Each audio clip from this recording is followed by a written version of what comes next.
guys, this is Scott from The Average Joe's Armory, the channel for The Average Joe, and today we're going to do something a little different. I'm pretty excited to get into turkey hunting this year, so I brought my brother-in-law Cody out of the channel to tell us more about it. Hey Cody. Hey Scott.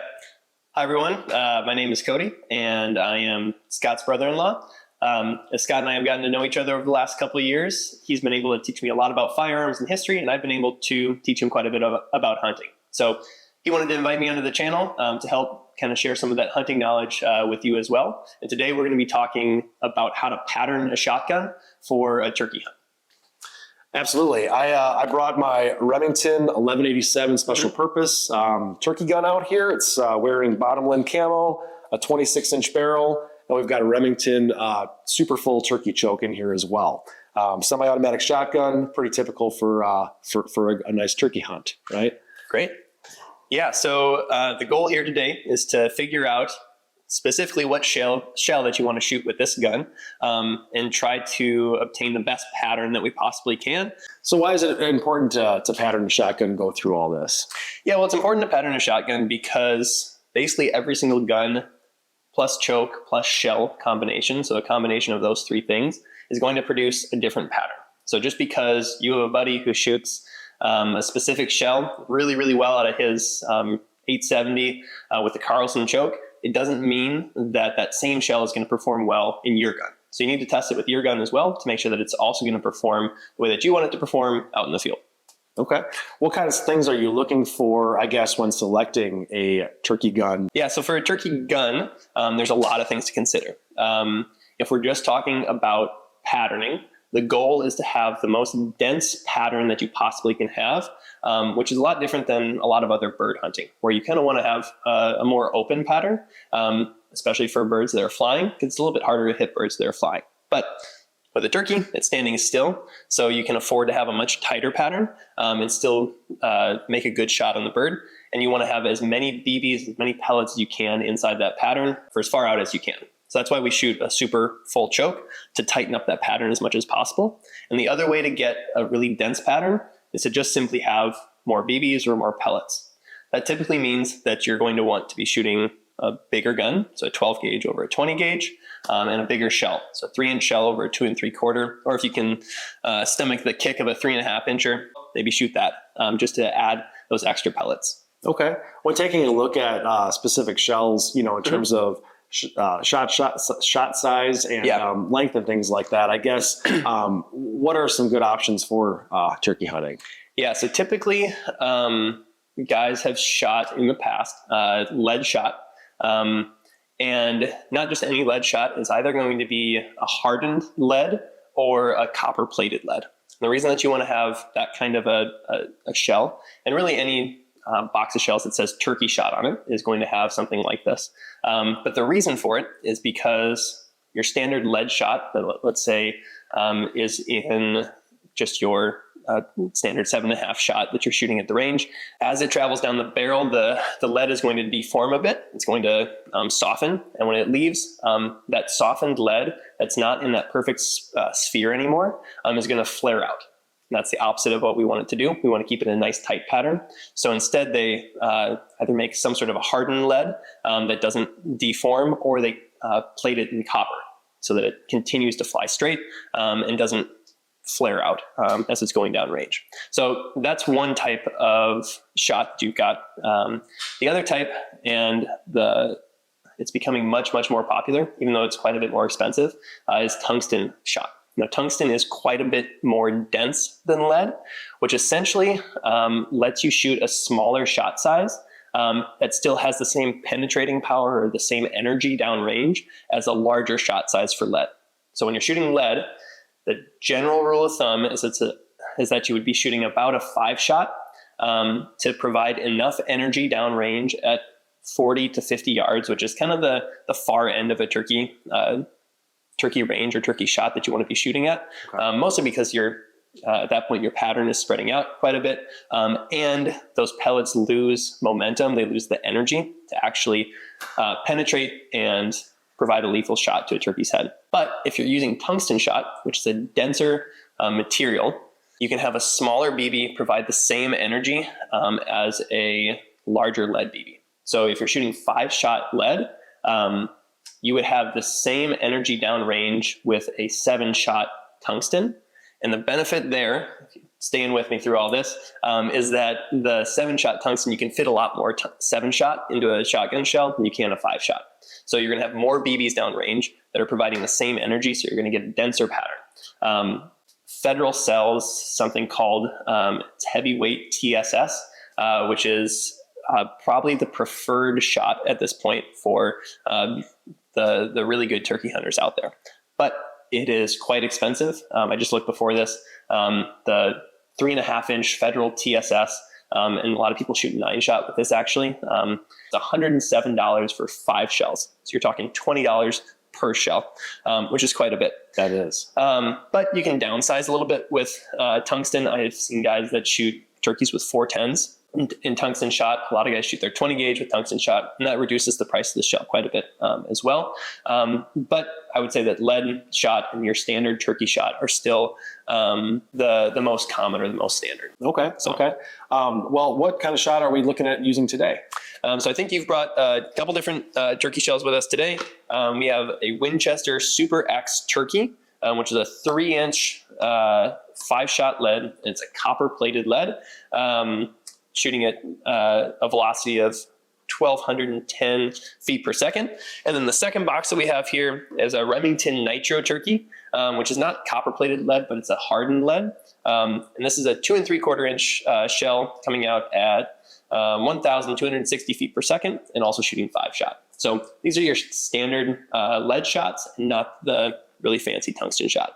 And I think for 10 shells, you paid maybe $17 or something like that. Yeah, about $17 for the 10 shells. And it sounds like tungsten's the way to go if, the pocket can handle it, right? But yeah, definitely. Today we just brought these. So I don't know, I'm pretty excited to get out and pattern this shotgun. But I'm also interested in hearing more about a little bit of the turkey strategy, like what you do to kind of prepare. Where do you hunt? What do you look for? Sure. How do you call a turkey? Things like that. But hey, let's get out in the field, take a couple shots, and then we'll come back for some more of that. Yeah, sounds good. Let's do it. Thank you. Yeah.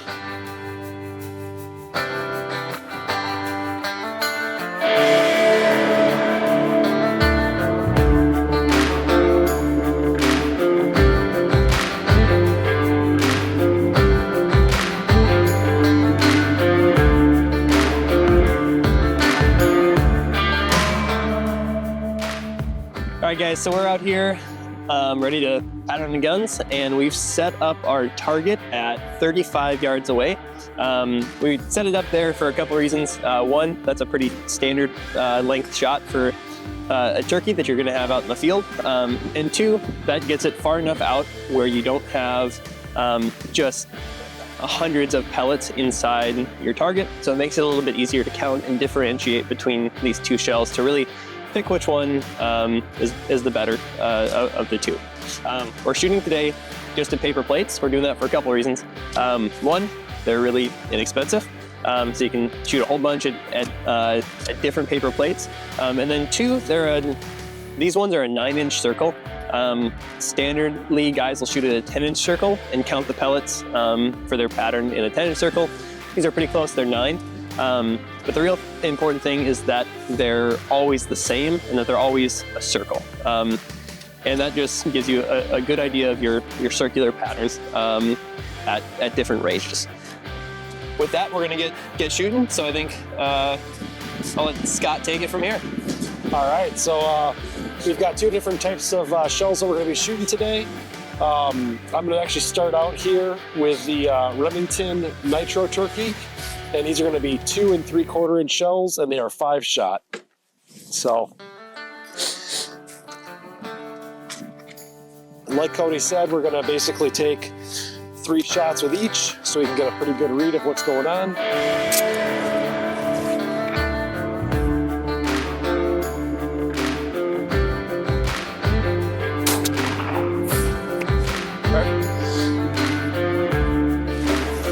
Go switch it out here.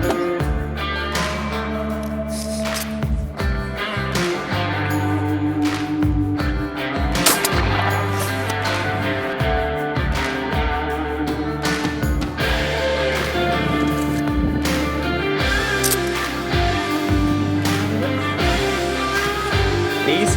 Yeah.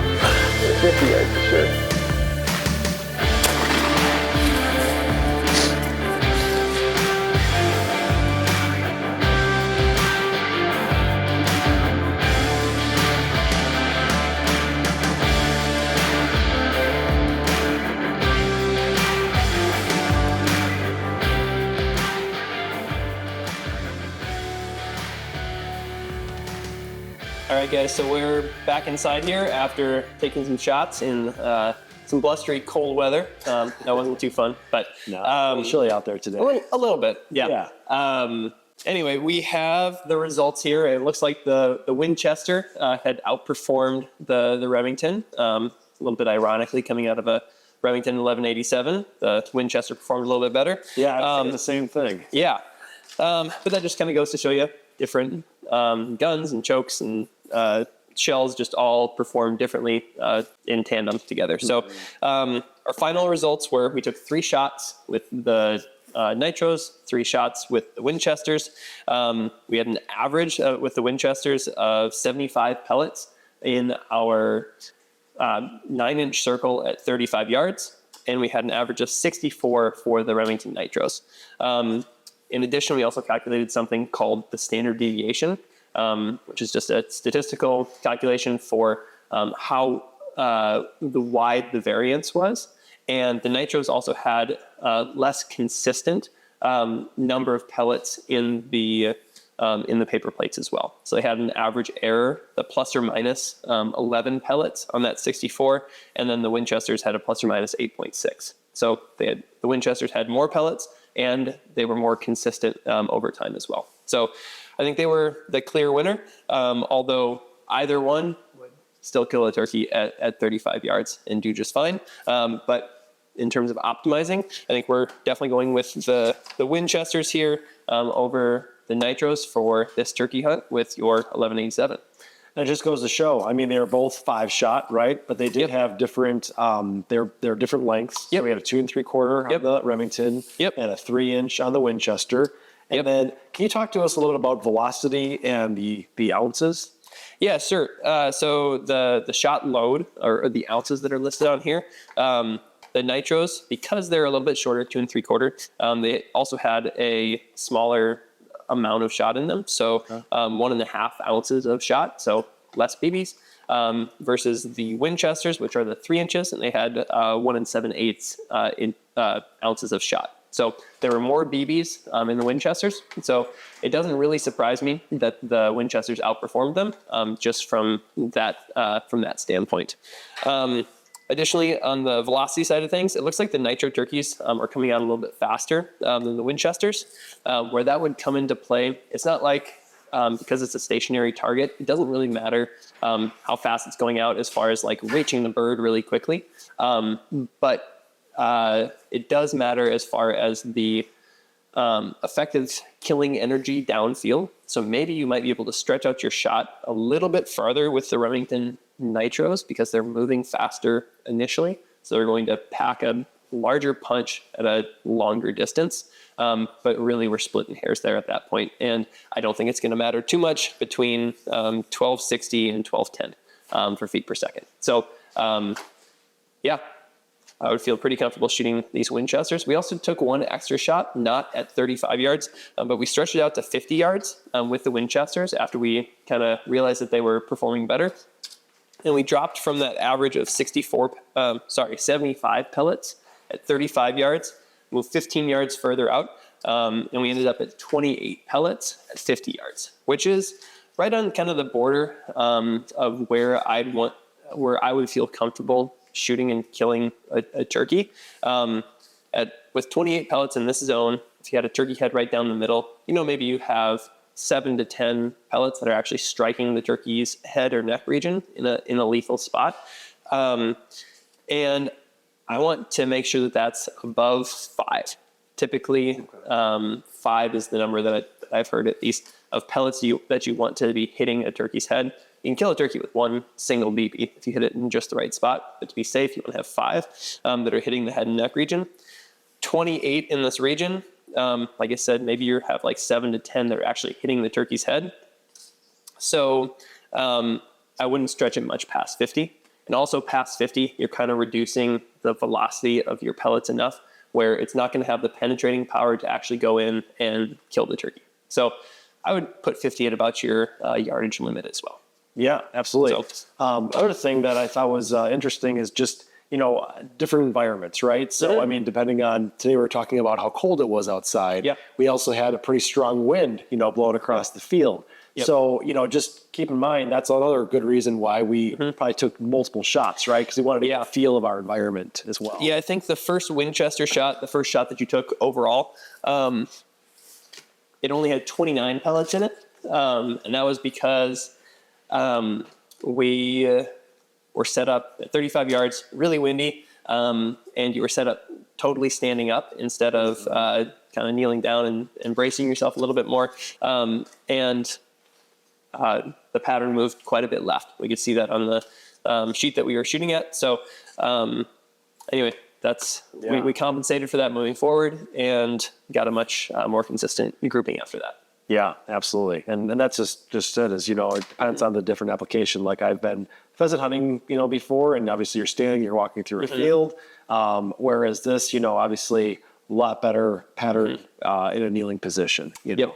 And I will say, one other thing that is useful about patterning your gun is not just like understanding how the pattern looks and how that works, but giving yourself a chance to practice in the same position that you're going to be shooting a turkey in.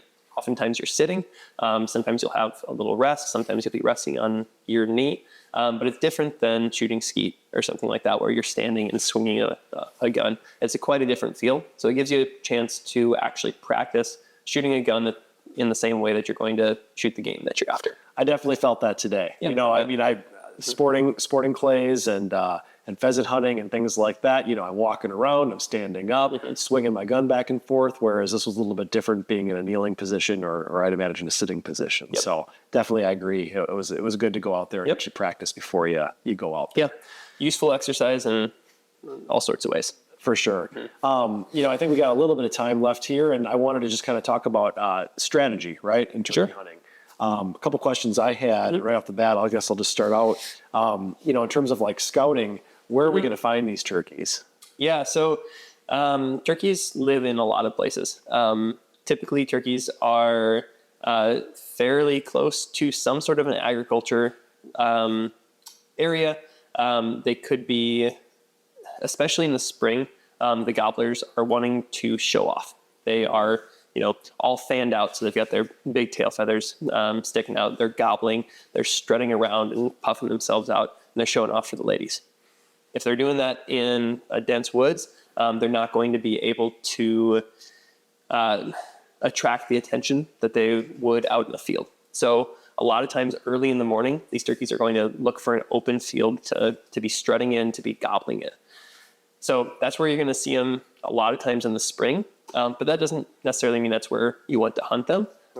I would like to hunt them typically on the edges of those agriculture fields and just into the woods a little bit so that you have some more concealment. Also in the evenings, they're almost always going to be roosting in some pretty large tree in groups. And you can find where they're roosting by doing some calling the night before to try to see if you can get one to gobble from where they're sleeping for the night. And then you can figure out kind of where to set up in the morning just based on that. So there's a lot of ways to go about that. And there's a million other videos out there that go into much more detail than we'll probably have time to go into today about scouting for turkeys and looking for them. But generally that's kind of where you're looking.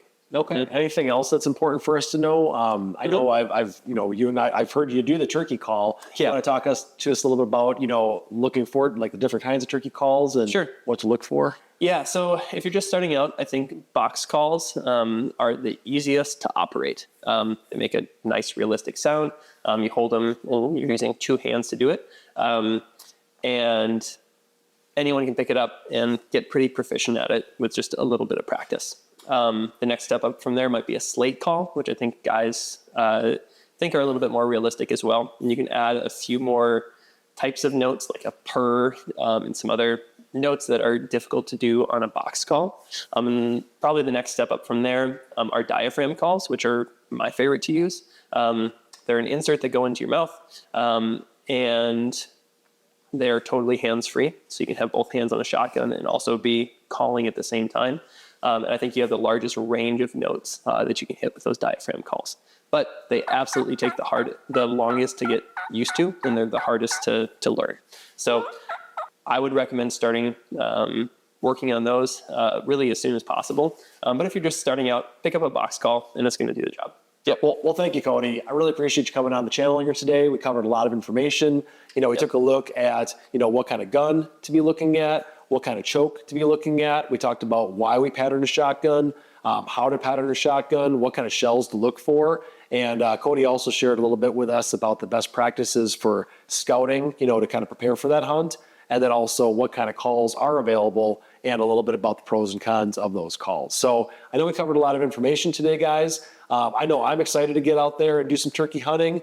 Feel pretty confident now that I've got my gun, I've got my choke, I've got my shells, and now it's just about time to go out there and to scout the right area, find those turkeys the night before, so I can be ready that next morning and have a pretty good shot at bagging a turkey. As always, this is Scott signing off with The Average Joe's Armory, the channel for The Average Joe. Definitely appreciate you guys hanging out and watching with us. If you do like this content, I ask that you please like, subscribe, and ring that bell so you can get notifications for all of our future content. As you guys know, we are a newer channel. We are trying a couple different things here, talking about firearms, history, comparisons. Also going to be going into some how-to videos, bringing in some more videos on hunting and that aspect. So again, hang in there with us. We really appreciate your views, and feel free to add those comments below too. So thanks for hanging out, and we'll see you next time.